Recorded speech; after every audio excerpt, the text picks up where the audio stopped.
You're listening to How to Drink Less, and I'm your host, Adriana Cloud. Whether your goal is to cut back, take a break, or say goodbye to alcohol for good, this podcast will help you stop drinking on autopilot, learn how to manage cravings, and feel fully in control around alcohol. It's easier than you think. Listen on to find out how. Hi, friends. I'm excited to be here with you.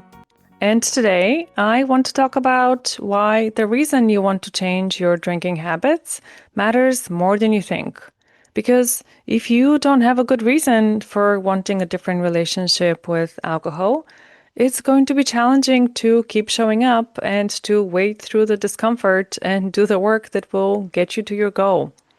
Most people start by wanting to avoid pain, the hangovers, the worsening health, anxiety, shame. This can be a powerful wake-up call, but while running away from pain might get you started, it will not keep you going. To make sustainable changes, it's not enough to be trying to escape something bad. You actually want to be moving towards something better, a future you actually want to live. That's why your reason matters, and that's why today I want to help you find one that's strong enough to carry you forward. As I said, it's normal that when we first start to question our drinking habits, we are motivated by limiting the distraction and damage control. We've probably gotten to a point where we're noticing the negative effects of alcohol. Maybe it's affecting our sleep or energy levels. Maybe we've had one too many fights with our partner after getting tipsy. Maybe we notice how our kids look at us differently when we drink, or maybe we've said something really embarrassing at the office party. And of course, it could be worse too. For some people, the moment of reckoning might come when they've been caught drunk driving, or they hurt themselves or another person, or they've lost their job or relationship. And this is the kind of narrative we tend to associate with the idea of an alcoholic. Someone who has hit a rock bottom, who has had a come to Jesus moment when their life flashed before their eyes and they realized that they needed to make a drastic change or things are about to get a lot worse. But it doesn't have to be this dramatic. And in fact, if you're someone who is at the point of starting to question your relationship with alcohol, and you haven't hit a rock bottom yet, and you haven't yet experienced any super negative consequences, please don't wait for things to get worse. Start making changes now. If you notice that you're becoming more and more dependent on alcohol to manage certain situations or emotions, and if you find yourself reaching for it to self-medicate or to relax, really start to pay attention to that. Because if you keep doing what you're doing, you're only grooving in the habits deeper. So from here on out, if you continue drinking the way you're drinking, you're only going to become more dependent on alcohol. I never had a rock bottom per se. There was no single moment where I suddenly realized that something needed to change. For me, it was the slow accumulation of day after day of waking up feeling horrible and hating myself. I had been a daily drinker for many years, and my dependence on alcohol had gradually deepened over time. I had known for quite a while that I was drinking too much, but I always found excuses for why now just wasn't the right time to do anything about it. I was in denial, and I guess I was hoping that if I pretended the problem didn't exist, it would somehow solve itself. But of course, it did not solve itself. And even though I can't pinpoint the exact moment when I decided that something had to change, at some point, this inner voice became louder until I couldn't ignore it. And what it boiled down to was the realization that I didn't want to keep living like this. Whatever your specific circumstances, at the time when you decide to cut back or take a break or quit drinking, In the beginning, it's all about avoiding the negative consequences of drinking. You know that something is not working, and part of you is waving the stop sign because it wants to avoid more pain. This impulse to avoid pain is hardwired into us by evolution because otherwise we wouldn't survive as a species. We need to be motivated enough to run away from a predator, to not eat berries from the poison berry bush, to not put our hands into the fire, and so on. And when it comes to changing our drinking habits, wanting to not wake up hungover and filled with shame can work as a powerful motivator, at least for a while. But there are several problems with relying only on the threat of pain as a motivator, and I want to lay them out for you. First of all, it doesn't feel good. If you're running away from a scary monster, you have to keep thinking about the scary monster, and you have to keep looking behind you to see how far the scary monster is. And living in constant fear sucks. In the case of drinking, you have to keep reminding yourself of how terrible it feels to wake up with a dreadful hangover, or to disappoint the people you love most in the world, or try to scare yourself with the fact that alcohol is a carcinogenic linked to 7 different cancers and several other diseases and health conditions like high blood pressure, heart disease, and early onset dementia, to name just a few. These are all horrible prospects. No one wants to be constantly thinking about this because then we would just be filled with anxiety and dread all the time. Plus, when you're trying to scare yourself sober, it's very easy to spiral into shame and self-judgment. Because if you know that alcohol carries all these health risks and it's not good for you and it makes you feel terrible and you end up doing hurtful things or things you regret, then shouldn't it be easy to stop drinking? Wouldn't a normal, rational person just be able to stop? I spoke a little bit about this in episode 10. It's okay to still want alcohol. So if you haven't listened to that one yet, make sure to check it out. But the point is, when you tell yourself that alcohol is bad and you're relying on the negative impact of alcohol to motivate you to not drink, it becomes a moral issue. On the one side, we have abstinence, and that's good. And if you manage not to drink, you're being good. And on the other side, we have alcohol, and alcohol is bad. And therefore, if you drink, you're also bad. But of course, changing your relationship with alcohol is rarely a linear process, which means that at some point on your journey to a sober or soberish life, you will probably end up drinking again. And then shame will kick in because now your brain will tell you that you're doing something bad and shameful. And shame feels even worse, and we often end up drinking to escape it. The other problem with wanting to drink less because you're trying to avoid the painful consequences of drinking is that it's not a very powerful motivator in the very moment when you're faced with the choice of whether to drink or not to drink. Let's say that you've previously used alcohol as a coping mechanism to deal with work stress. On days when your job is driving you crazy, you've previously poured yourself a stiff drink the minute you came home in the evening. But now you're trying to drink less because you notice that it messes up with your sleep and you wake up feeling super anxious the next morning.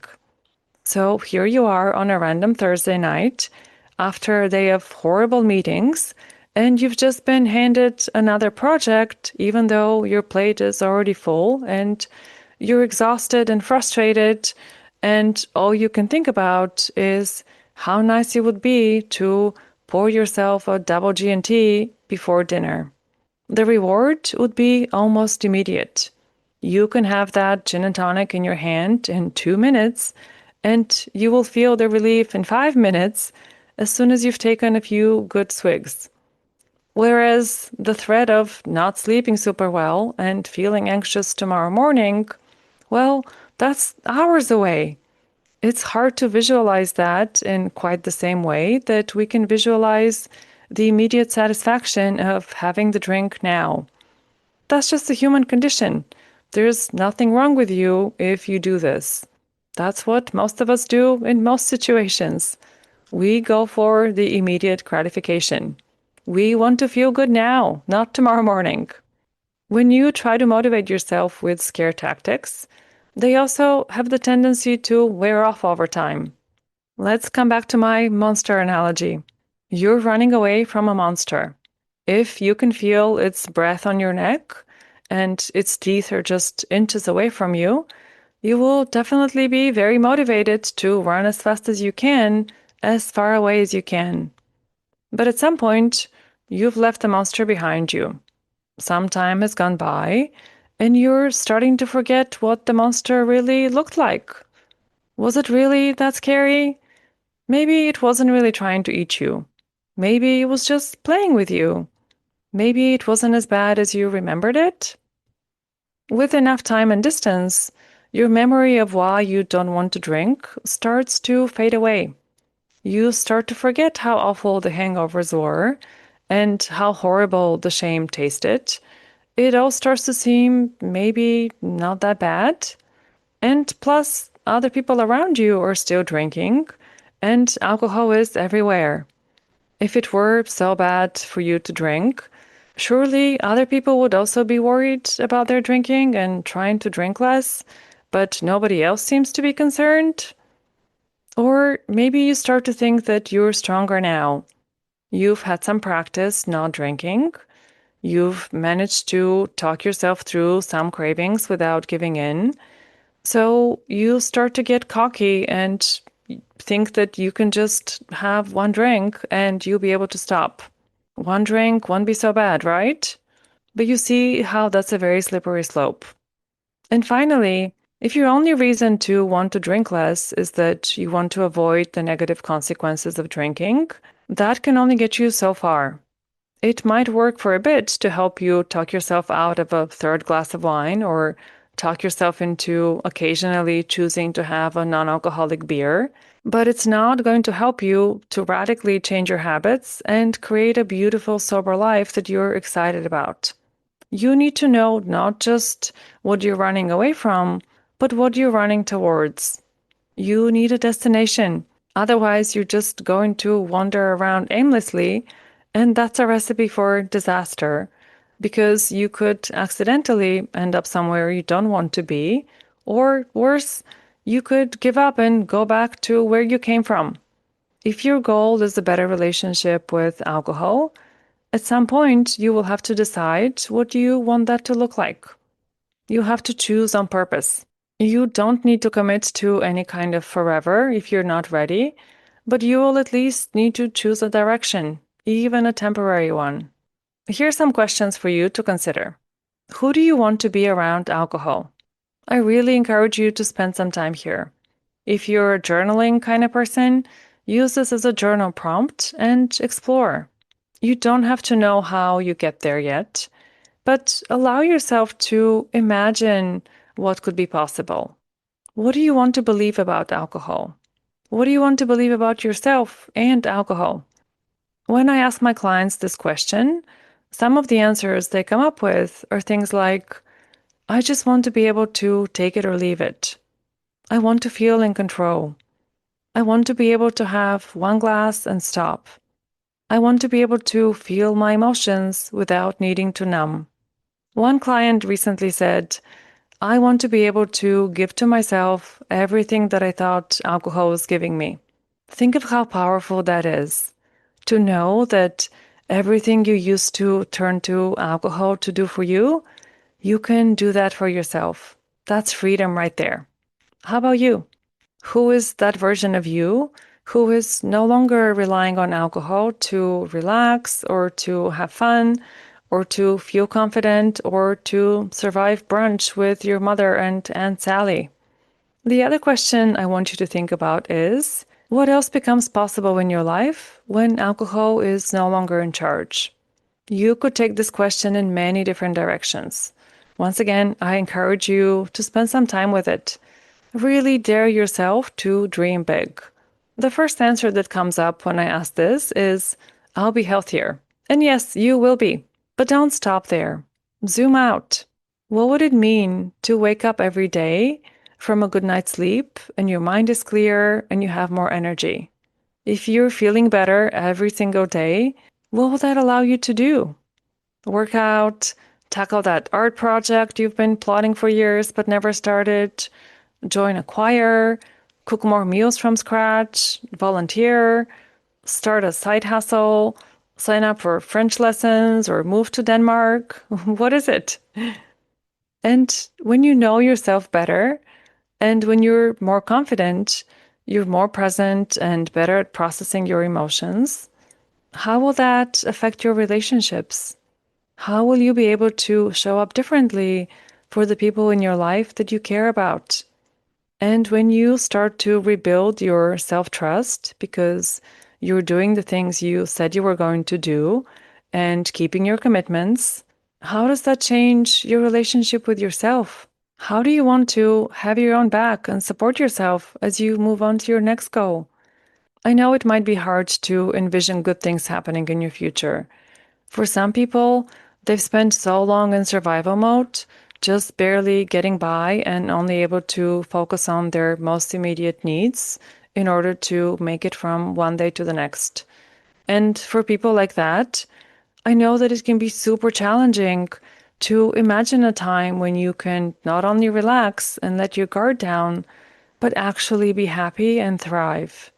I get it. And if this is you, my heart goes out to you. You can take this slowly. You don't have to rush.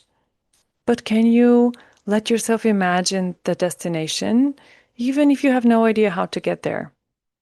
Just opening the door and that possibility can be a powerful shift in itself. And it feels a lot better than scare tactics and shaming yourself into abstinence too. I promise you that. The point is, nobody quits drinking just to quit drinking. You don't cook a delicious stew just to have cooked a delicious stew. You cook it so that you can eat it and enjoy it. And you quit drinking not just to say that you don't drink, but because of what that will allow you to do and who it will allow you to be. So spend some time with that vision. Flesh it out. Imagine it. Dream it. Make it bigger than you think is realistic. Make it big enough for it to pull you forward and motivate you in those moments when you're standing in the kitchen, exhausted and overwhelmed, and you're looking at the bottle of wine and trying to talk yourself out of pouring a glass. In those moments, if you can remember who you were trying to become, for example, a person who is in control around alcohol, a person who doesn't need to numb their emotions, a person who trusts themselves to make it through a hard day and still hit the pillow sober. If you can remember and connect to that future version of you, it becomes a lot easier to make the choice that you'll be proud of. That's why it is so important to know not just what monster you're running away from, but to know what you're running towards. And if you want help figuring out where you want to go and how to get there, I've got you. This is part of the work I do with my clients, figuring out who they want to become and what role they want alcohol to play in their future. You can book a free consultation using the link in the show notes, and let's talk about what is possible for you. All right, friends, that's where I'll leave you today. Take good care, and I'll talk to you next week. If you're looking for practical advice for how to say no to alcohol and say yes to yourself, you will want to get on my email list. Sign up to receive my free guide with 7 steps to kickstart your sobriety. The link is in the show notes, so go and grab it now, and I'll see you soon in your inbox.